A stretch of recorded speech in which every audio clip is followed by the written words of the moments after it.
जय हिंद साथियों, मैं अनूप आपके अपने YouTube चैनल जयकाव्य अकादमी पे स्वागत करता हूँ। जैसा कि हम लोग मनोविज्ञान के अंतर्गत सारी चीज़ों को देखते चले आ रहे हैं, जिसमें हम लोग संज्ञानात्मक विकास पर पहुँच चुके थे, कॉग्निटिव डेवलपमेंट। ठीक है, तो उसमें हम लोग किसकी चर्चा कर रहे थे? हमने कहा कि संज्ञानात्मक विकास में 3 मनोवैज्ञानिकों को पढ़ना है। किनको पढ़ना है? जीन पियाजे को पढ़ना है, और ब्रूनर को पढ़ना है, और लेओ वाइगोत्स्की को पढ़ना है। ठीक है, तो इन 3 लोगों को हम संज्ञानात्मक विकास में पढ़ेंगे।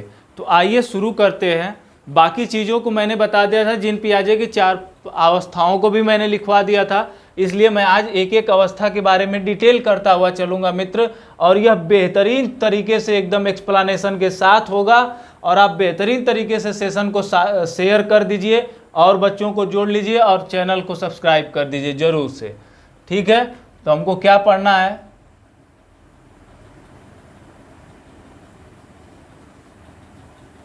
संज्ञानात्मक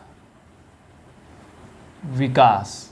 ठीक है मित्र, इसी को कहते हैं कॉग्निटिव डेवलपमेंट। ठीक, आते हैं किसकी बात करते हैं? जीन पियाजे महोदय की। अब इनका नाम था, ये रहने वाले स्विट्जरलैंड के थे और पैदा हुए थे, आप लोग जानते हैं कि 9 अगस्त 1800 कब? 96 में। अरे 66 नहीं गधों, 96 में पैदा हुए थे। ठीक है, कब पैदा हुए थे? 9 अगस्त 1896 को। कहाँ पे? स्विट्जरलैंड में। और यह मनोविज्ञान बनने से पहले क्या थे?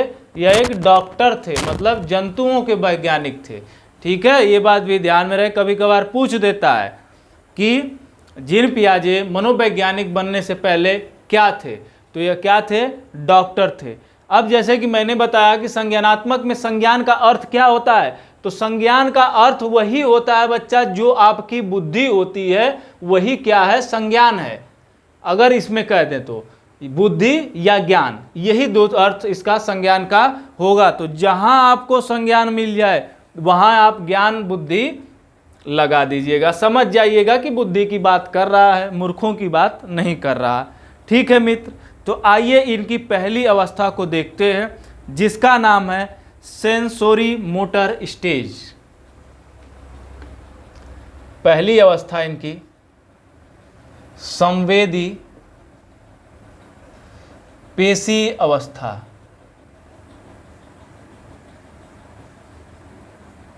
या इसी को कहते हैं इंद्रिय जनित गामक अवस्था। ठीक, इसमें कंफ्यूजन नहीं होना चाहिए। अब बात करते हैं आगे। तो जो यह अवस्था है मित्र स्नेही, यह जो अवस्था है यह चलती है 0 से 2 वर्ष तक। अब यह ऐसी अवस्था है कि इसमें बालक क्या है? एकदम अबोध है, उसे कुछ पता ही नहीं है, क्योंकि जन्म से 2 वर्ष तक, जाके 2 वर्ष में ना कुछ चीज़ें जानता है, लेकिन जन्म के समय अबोध होता है। तो इसकी सारी क्रियाएं जो होती हैं वह किस पे आधारित होती हैं? उसकी इंद्रियों से निर्धारित होती हैं। तो इसमें लिख लीजिए, इसकी क्रिया इस अवस्था में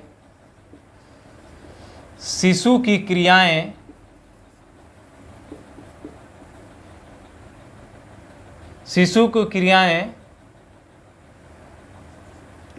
शारीरिक गतिविधि पर आधारित होती है मित्र।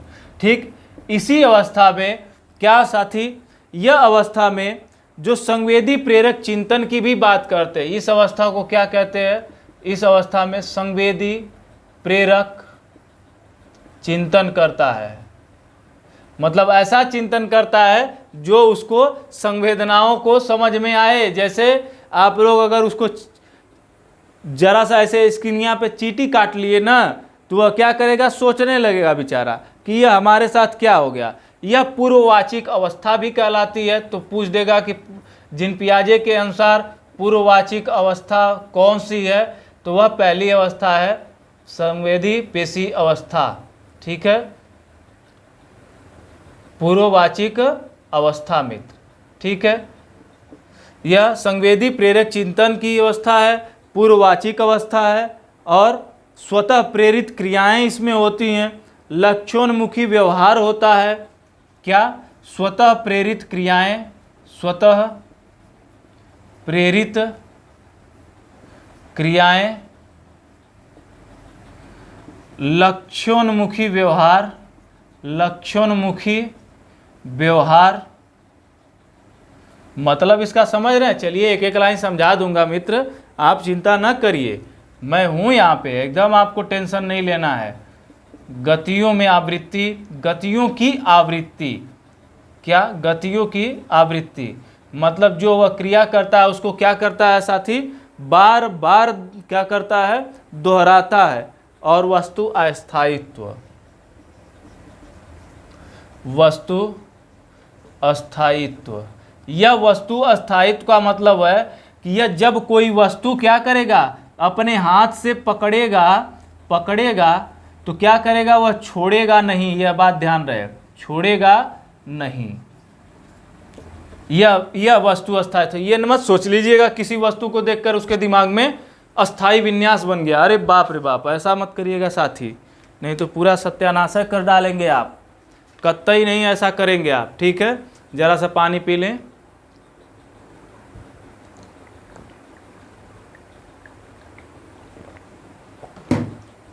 आइए मित्र, अब देखते हैं कि यह क्या होता है। देखिए, मैंने पहले ही लिख दिया कि इस अवस्था में शिशु की क्रियाएं शारीरिक गतिविधि पर आधारित होती हैं। मतलब इस अवस्था में शिशु जितनी भी क्रियाएं करेगा वह क्या करेगा, अपने शारीरिक हाव भाव से, अपने शारीरिक एक्सप्रेशन से उस क्रियाओं को क्या करता है, प्रदर्शित करता है। जैसे अगर उसको भूख लगेगी तो वह बोल नहीं पाएगा, क्या लिखा हूं, पूर्ववाचिक अवस्था, मतलब ये ऐसी अवस्था है जो बोलने से पहले की है। देखिए लिख दिया हूं, इसीलिए तो मैं पॉइंट में लिख रहा हूं ना मित्र, कि आपको ऐसे लिखूंगा तो ऐसे लिखेंगे तो एक पेज में लिखना पड़ेगा चीज़ों को, ऐसे आप इस पॉइंट में लिखूंगा, मेन पॉइंट आपको समझ में आ जाएगा। संवेदी प्रेरक चिंतन होता है, मतलब जो भी इसके स्किन पे मतलब या शरीर में कोई भी दिक्कत होती है तो जो संवेदनाओं के माध्यम से उसे पता चलता है कि कोई उसके शरीर को टच कर रहा है। ध्यान दीजिए, ठीक है, तो वह संवेदी प्रेरक चिंतन होता है, तो उसमें विचार करने लगता है। देखते हैं कभी कभी छोटा बालक भी माथा उठा सिकोड़ता है तो उसको समझ में नहीं आता आखिरकार हो क्या रहा है भाई, ठीक है ना, तो वो नहीं चाहता है कि आप टच करें उसको, लेकिन आप छूते हैं, वो बेचारा मजबूर है, अगर मजबूर नहीं रहता तो धक्के अथवा झटक नहीं देता। आइए साथी, क्या मैंने कहा, इस अवस्था में शिशु की क्रियाएं शारीरिक गतिविधि पे आधारित होती हैं। मतलब सारी क्रियाएं, जो अधिकतम क्रियाएं इसकी होती हैं वह शारीरिक गतिविधियों के द्वारा संपन्न करता है। संवेदी प्रेरक चिंतन मैंने अभी बताया। पूर्ववाचिक अवस्था का मतलब बोलने से पहले की अवस्था है, यह बिल्कुल करेक्ट है। स्वतः प्रेरित क्रियाएं, यह स्वतः प्रेरित होकर अपनी क्रियाएं करेगा। जैसे स्वयं से मुस्कुराने लगता है, क्या उसको हंसाने कोई जाता है? नहीं, बिल्कुल नहीं, नहीं नहीं नहीं नहीं। लक्ष्योन्मुखी व्यवहार, जब उसे भूख लगती है तभी वह चिल्लाना, हाथ पैर पटकना शुरू करता है। ध्यान दीजिए, गतियों की आवृत्ति, वह क्रियाएं बार बार दोहराता है, जैसे हाथ पैर पटकना, रोना, चिल्लाना भूख लगने पर, तो उस क्रियाओं की एक बार नहीं करता वो, जब तक आप वहां पहुंच नहीं जाएंगे तब तक पटकता रहेगा।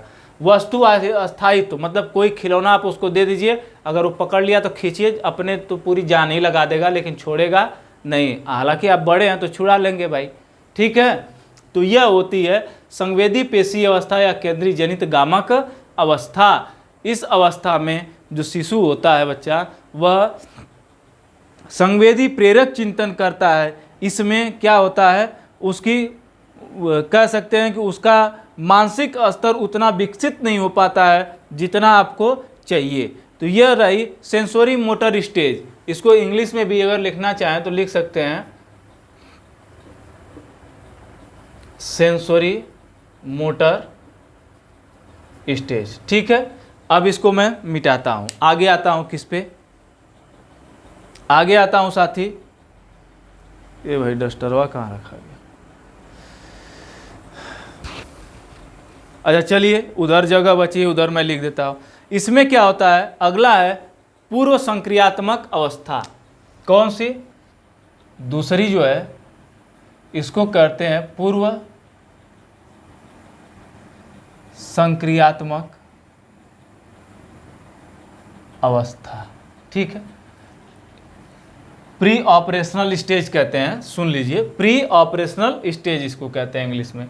अब यह जो पूर्व संक्रियात्मक अवस्था होती है मित्र, यह 2 से 7 होती है। ठीक है, पहले ये समझें आप कि जो पूर्व संक्रियात्मक अवस्था होती है वह क्या होती है, 2 से 7 होती है। तो इसमें क्या होता है, काल्पनिक खेल का केंद्रण हो जाता है। क्या हो जाता है? काल्पनिक खेल का केंद्रण, काल्पनिक खेलों का केंद्रण। मतलब बालक ऐसा खेल खेलेगा साथी जो किससे होगा, कल्पनाओं पर आधारित होगा। मतलब कल्पनाओं से भी सोच सोच के वह क्या करता है, खेल को खेल लेता है। और आगे पारंतरित तर्क,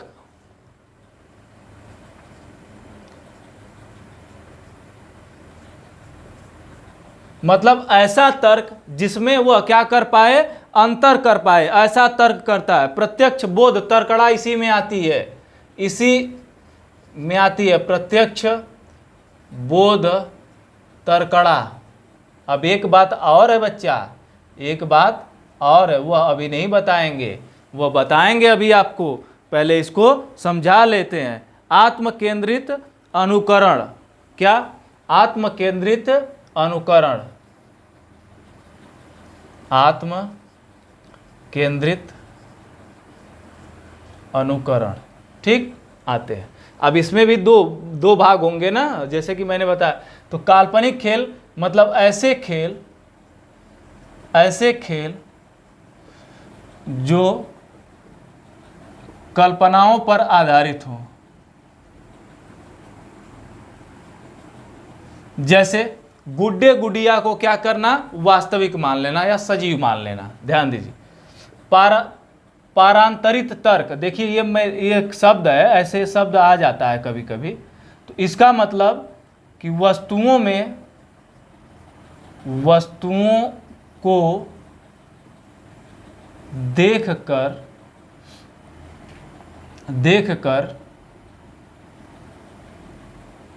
नहीं, देखिए इस ऐसे लिखिए, वस्तुओं में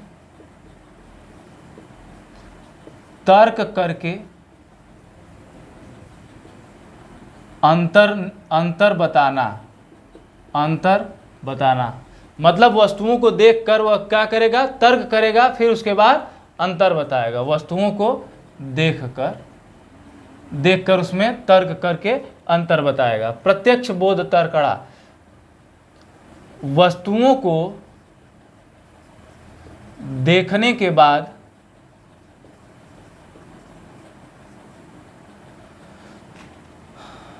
वह तर्क करता है।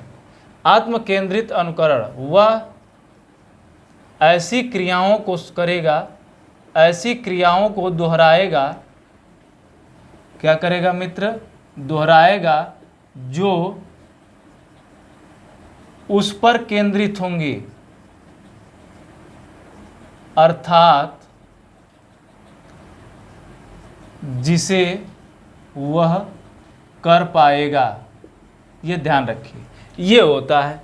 तो यह क्या है, काल्पनिक खेलों का केंद्रण, पारंतरिक तर्क, प्रत्यक्ष बोध तर्कड़ा और आत्म केंद्रित अनुकरण। यह 4 चीजें क्या होती हैं, पूर्व संक्रियात्मक अवस्था में आती हैं। जैसे पूछ देता है कि काल्पनिक खेलों का केंद्रण किस अवस्था में बालक करता है, बताइए आप, बताइए किस अवस्था में करता है। तो इसी में करता है। अगर और देखना चाहेंगे तो प्रतीकात्मक कार्यों का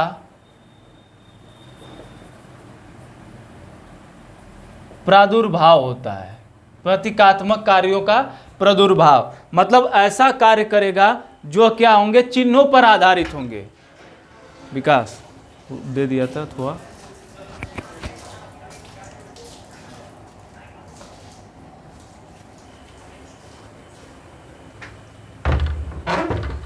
आइए बच्चा देखते हैं, वो नहीं था ना मिटाने वाला तो वही लिए। प्रतीकात्मक कार्यों का प्रादुर्भाव मतलब ऐसे कार्यों में रुचि जो प्रतीकों या चिन्हों पर आधारित होते हैं।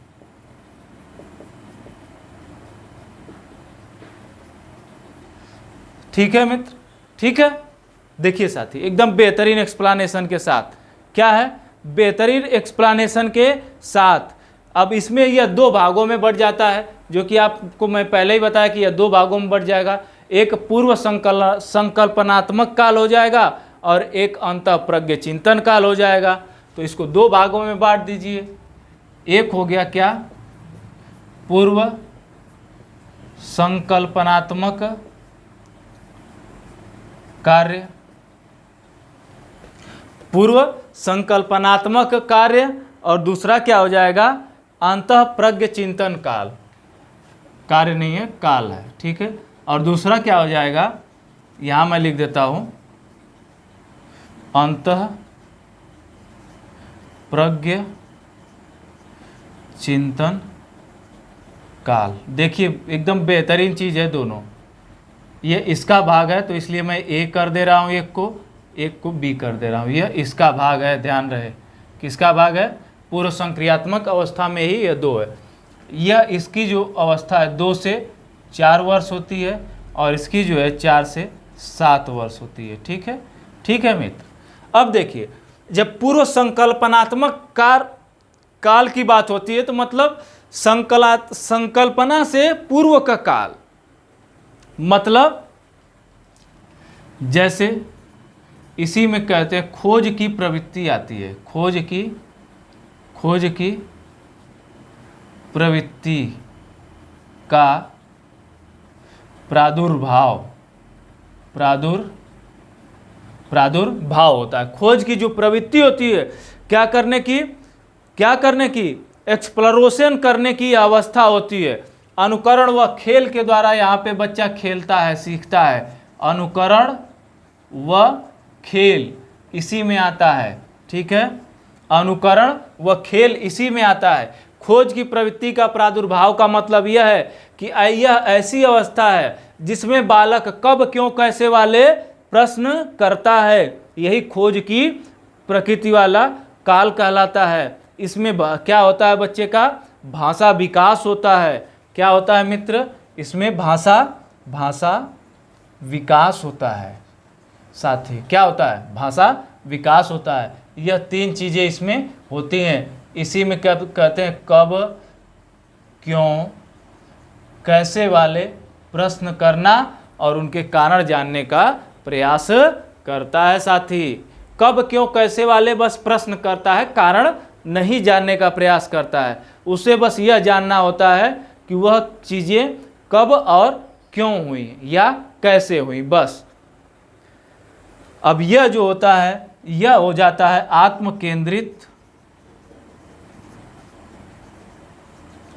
आत्मकेंद्रित और दूसरा सामाजिक। ठीक है मित्र। और इसमें क्या होता है, भाषा पूरी तरह से आ जाती है, मतलब बालक सार्थक शब्दों का प्रयोग करने लगता है। आप जानते हैं कि 4 से 7 वर्ष में है तो बालक 4 वर्ष तक तो एकदम बिल्कुल एक वाक्य तक का शब्द बिना भटके, हिचकिचाहट के बोल देगा 7वें वर्ष में। आप जानते हैं इस चीज़ को, ठीक है। क्योंकि 7वें वर्ष में तो बालक लगभग 1 स्टैंडर्ड में चला जाता है ना। क्योंकि 6वें साल में तो प्रवेश कर जाता है स्कूल में, तो जो प्राइमरी स्तर है उसमें रहता है, फिर उसके बाद 1 में चला जाता है, होता है ना। तो इसलिए इस समय भाषा का पूरा विकास हो गया होता है, मतलब वह अपनी बातों को कह के समझा सकता है, तर्क दे सकता है। आत्मकेंद्रित का मतलब यह स्वयं पर केंद्रित व्यवहार जो होते हैं उससे संबंधित ज्यादा कार्य करता है। और क्या होता है, सामाजिक चिंतन का, सामाजिक चिंतन की प्रक्रिया प्रारंभ हो जाती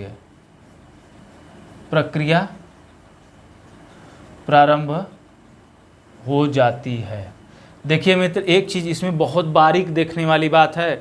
पूछ देगा कि संज्ञानात्मक विकास की कौन सी ऐसी अवस्था है जिसमें बालक चिंतन प्रारंभ कर देता है। क्या करता है? चिंतन प्रारंभ कर देता है। तो आप लोग दौड़ के मूर्त पे चले जाएंगे, लेकिन वहीं आप क्या खा जाएंगे? मार खा जाएंगे। वह नहीं होगा, क्योंकि कौन सी अवस्था होगी? वह पूर्व संक्रियात्मक अवस्था होगी, और उसमें भी ए बी करके दे दे इन दोनों को भी, तो अंतः प्रज्ञ चिंतन काल वाला हो जाएगा। यह कहीं कहीं अंतः प्रज्ञ चिंतन काल पूरा नहीं देता, कहीं कहीं दे देता है अंतः प्रज्ञ काल भी दे देता है, और उसमें आपको छांटना होता है मित्र। क्या करना होता है? छांटना होता है कि इसका मतलब क्या है। ठीक है साथी, आगे चलते हैं।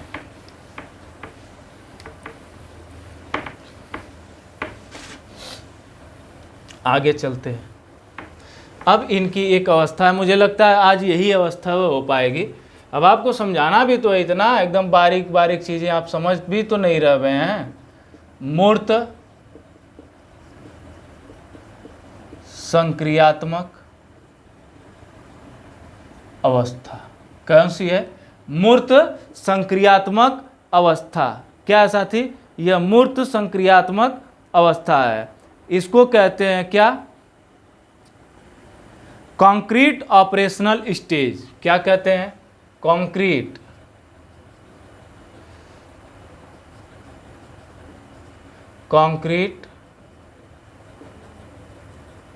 ऑपरेशनल स्टेज साथी। ठीक है, यह मूर्त संक्रियात्मक अवस्था। अब इस अवस्था की क्या क्या विशेषताएं होती हैं देखिए। इसमें बालक क्या करने लगता है? क्रमबद्धता आ जाती है। क्या आ जाती है? क्रमबद्धता। ध्यान से देखिएगा, थोड़ा मैं और इधर लिखूं बच्चा, और इधर मैं लिखूं ताकि मुझे बताने में क्या हो? आसानी हो। थोड़ा और लिखता हूं, क्रमबद्धता। क्रमबद्धता के साथ क्या आ जाता है? चिंतन। क्या आ जाता है? चिंतन। चिंतन किसका? मतलब चिंतन का क्या हो जाता है? मतलब वो आने वाला आगमनात्मक चिंतन शुरू कर देता है इसमें। ठीक है, और क्या आ जाता है? वर्गीकरण, विकेंद्रीकरण, रूपांतरण। क्या आ जाता है? वर्गीकरण, विकेंद्रीकरण, और एक बच्चा रूपांतरण। रूपांतरण, यह सारी चीजें किस अवस्था में आ जाती हैं? तो मूर्त संक्रियात्मक अवस्था में आ जाती हैं। ठीक है, मूर्त संक्रियात्मक अवस्था में आ जाती हैं। अगर और लिखना चाहेंगे तो है अति काल्पनिकता।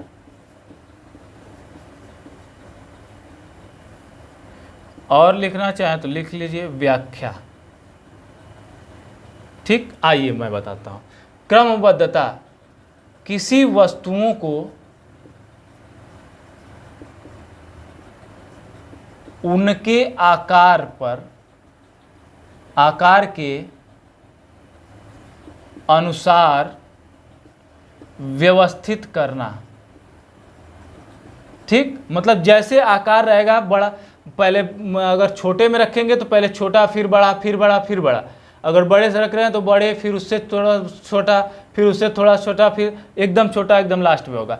तो मतलब इनके वस्तुओं को रखने में क्रमबद्धता आती है। मतलब यह कई वस्तुओं को लेके जैसे कि एक क्रम में रखना शुरू कर देते हैं। जैसे कि देखेंगे कोई खिलौना भी लिया है ना, तो एक लाइन में रखना शुरू कर देगा, एक लाइन में रखना शुरू कर देगा मित्र। उसी को क्या कहते हैं? क्रमबद्धता कहते हैं।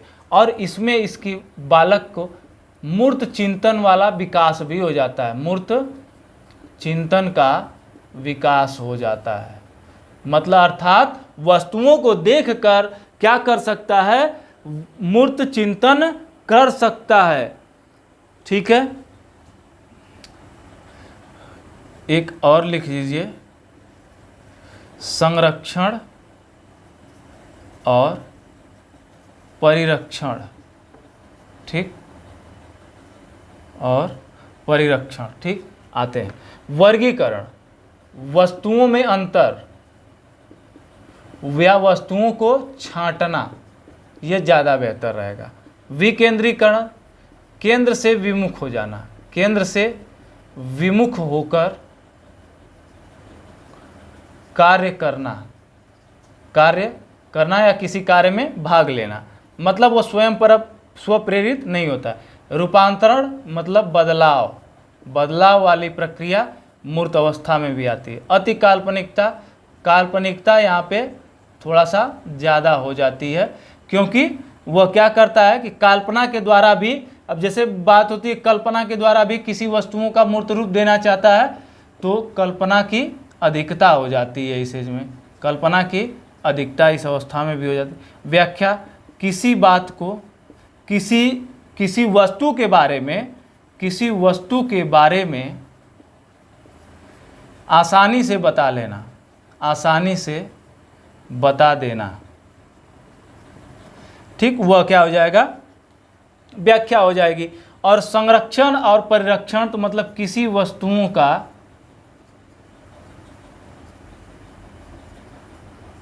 अच्छे से रख रखाव, अच्छे से रख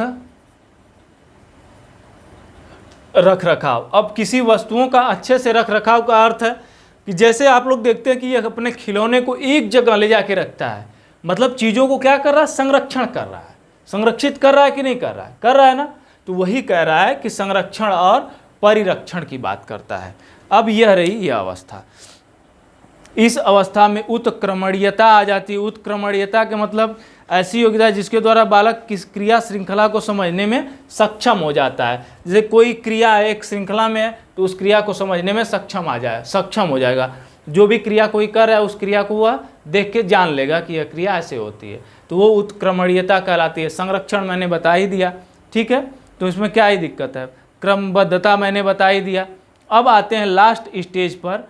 क्या मित्र, लास्ट स्टेज पर, अच्छा इसको मैंने लिखा बताया नहीं कब से कब तक है, तो इसको लिख लीजिए 7 से 11 वर्ष तक यह अवस्था चलती है। कब तक बच्चा, 7 से 11 वर्ष तक।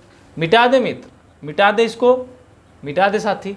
चलिए आते हैं, अब इधर ही निपटा ही देते हैं, ये लास्ट एज बची हुई है। मुझे लगता है कि इसी के बाद सेशन को रोकना भी पड़ जाएगा, क्योंकि ज़्यादा लंबा सेशन तो भाई आप लोगों को पसंद नहीं है। मार साहब इतना क्यों पढ़ाते हैं, छोटा छोटा बनाया करिए। भाई आप ही लोग कहते हैं तो अब भाई करना ही पड़ेगा ना, क्या करेंगे, क्या ही करूं मैं, अब आप लोगों के हिसाब से ही तो चलना पड़ेगा मुझे। औपचारिक संक्रियात्मक अवस्था, चौथी अवस्था जो है औपचारिक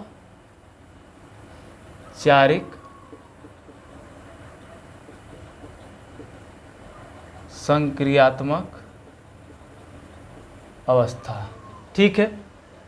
फॉर्मल, इसको इंग्लिश में क्या कहते हैं, फॉर्मल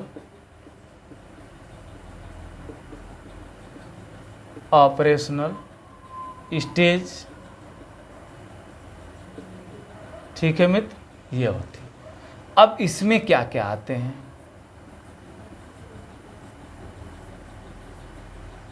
ठीक है, देख लीजिए इसमें क्या क्या आते हैं।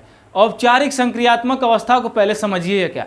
अब यहाँ पे बालक किसी चीज पे निर्भर नहीं होगा, यह अपने आप क्या होगा, तर्क करना, परिकल्पित करना, अमूर्त चिंतन, आदर्शवादी चिंतन, अनुमान करना और प्रतस्थात्मक तर्क करना, वाचिक प्रकल्पना करना, ठीक है। तो यहाँ पे पहले लिख लीजिए एक शब्द जो सबसे इम्पोर्टेंट है, अमूर्त चिंतन। औपचारिक संक्रियात्मक अवस्था या अमूर्त चिंतन वाली भी अवस्था इसी को कहते हैं। ध्यान दीजिए, कहीं अगर लिख के दे दे कि अमूर्त चिंतन की अवस्था किसकी है, तो ये मत घबरा जाइएगा कि यह कौन सी नई अवस्था आ गई, ठीक है। आदर्शवादी चिंतन भी होता है इसमें, आदर्शों को लेके चिंतित रहता है, आदर्शवादी चिंतन, ठीक है मित्र, आदर्शवादी चिंतन। क्यों, क्योंकि यह जो स्टेज है, अब यह स्टेज है वह 11 से 15 वर्ष में पहुंच चुकी है, अर्थात बालक अब बाल्यावस्था से भी निकल के किस अवस्था में पहुंच चुका है बच्चा, किस अवस्था में पहुंच चुका है, तो वह किशोरावस्था में पहुंच चुका है। अनुमान करना मतलब अनुमान लगाना, अनुमान करना, परिकल्पित चिंतन,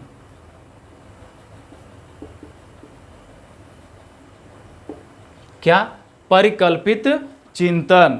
और क्या हो जाएगा? तर्क करना, वाचिक प्रकल्पना, तर्क करना, वाचिक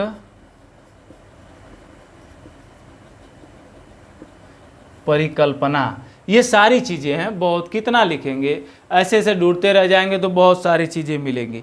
यह क्या होता है? अब जैसे कि इसकी विशेषता जान लीजिएगा क्या है। पहले तो यह अमूर्त चिंतन मतलब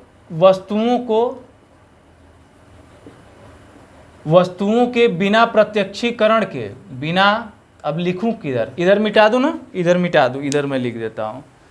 वस्तुओं को बिना प्रत्यक्षीकरण के क्या करना? उसके बारे में सोच लेना या जान लेना या समझ लेना। ठीक है मित्र, यह कहलाता है क्या? अमूर्त चिंतन। जैसे हमने एक हाथी का नाम लिया, किसका नाम लिया? हाथी का नाम लिया, और वह हाथी की संकल्पना अपने दिमाग में बना लिया। वस्तुओं के बिना प्रत्यक्षीकरण के, प्रत्यक्षीकरण के जान लेना, आदर्शवादी चिंतन।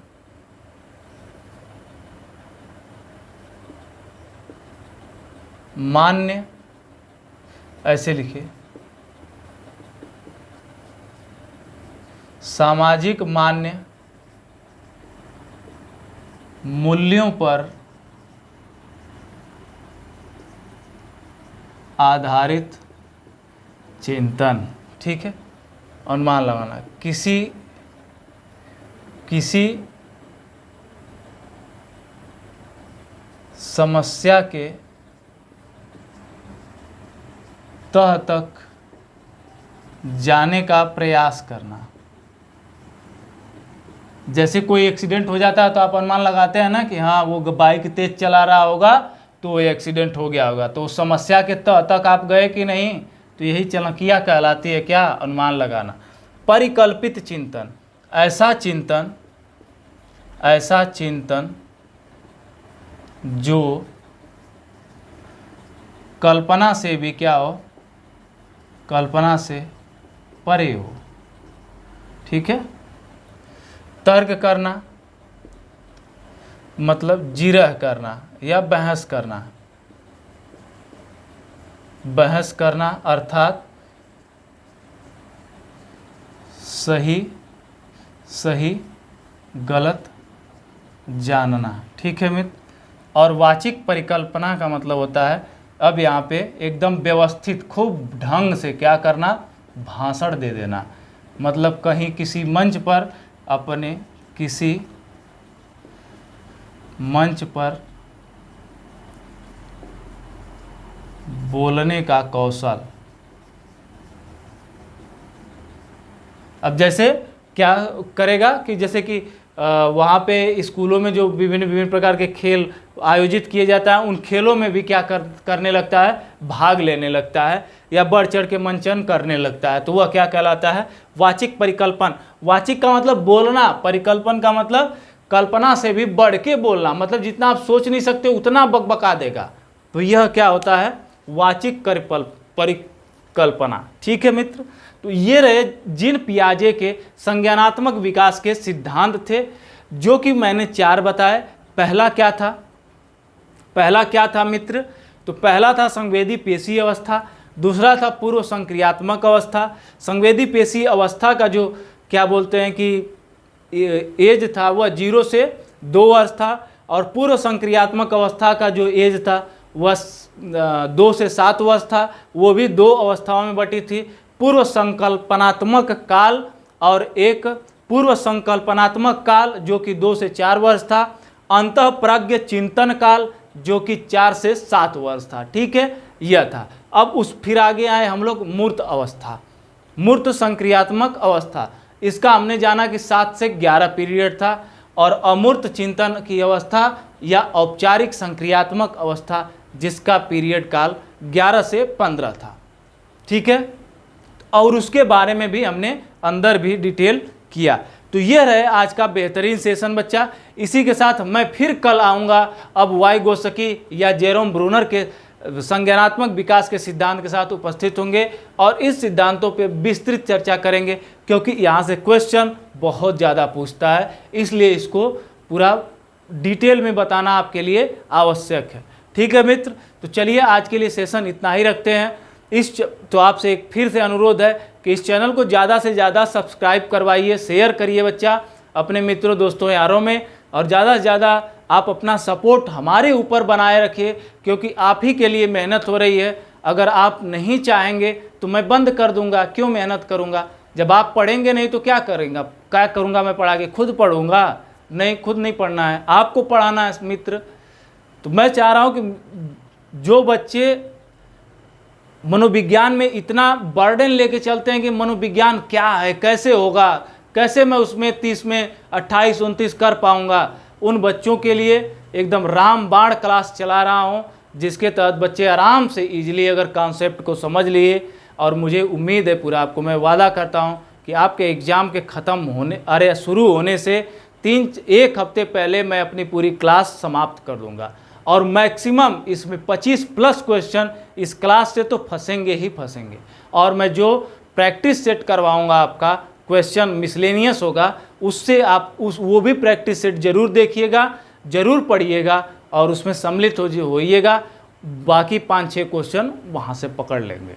ठीक है बच्चा, तो चलिए बेहतरीन तरीके से आप तैयारी करते रहिए। ईश्वर से मैं यही दुआ करता हूँ कि आप एकदम बेहतरीन और एकदम भयंकर तरीके से तैयारी करते रहें, और आपके मानसिकता का जो स्तर है वो हमेशा परमपिता परमेश्वर उच्च स्तर पर रखे, ताकि आपको चीज़ों को समझने में, जानने में कठिनाई ना हो। तो आज के लिए बस इतना ही बच्चा, चलते हैं। जय हिंद, जय जय काव्य अकादमी।